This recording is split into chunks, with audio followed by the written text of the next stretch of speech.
మిథున ఎలా అయినా ప్రమోదిని వాళ్ళ ఆయన బావగారినైతే ఎలా అయినా సరిదిద్దాలని, ఎలా ఒక జాబ్‌కి అయితే పంపించాలని చెప్పేసి అయితే తనతో మాట్లాడుతూ ఉంటుందన్నమాట. బావగారు మీరు ఇలా ఇంట్లో ఒక్కరుగా ఉండి మీ పాపని ఎలా పెంచుకోవాలో చూసుకోకుండా ఇలా ఈ విధంగా ఇంట్లోనే ఉండి ఏ పని జాబ్‌కి వెళ్ళకుండా ఉంటే ఏం బావుంటుంది? మీ పాప మీ దగ్గర కాకుండా వేరే వాళ్ళ దగ్గర ఉంటే అమ్మని కాస్త ఆంటీ అని పిలుస్తుంది. ఇంకాస్త పోతే మీరు ఇలానే చేస్తే మిమ్మల్ని కూడా అంకుల్ అని పిలిచే పరిస్థితికి వస్తుంది. మీరు ఇప్పుడైనా కొంచెం జాబ్‌కి వెళ్ళి మంచిగా సంపాదించి మీ పాపను చూసుకోండి అని చెప్పేసి అయితే చెప్తూ ఉంటుందన్నమాట. ఇలాంటి పరిస్థితికి తీసుకురాకండి అని చెప్పేసి తన తప్పును తెలుసుకునేటట్టుగా చేస్తుందన్నమాట.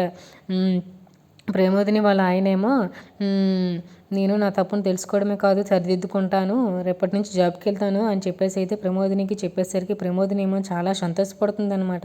వాళ్ళ ఆయన అలా మాట్లాడేసరికి అక్కడ ఉన్న మిథున ఏమో చాలా హ్యాపీగా ఫీల్ అవుతుంది.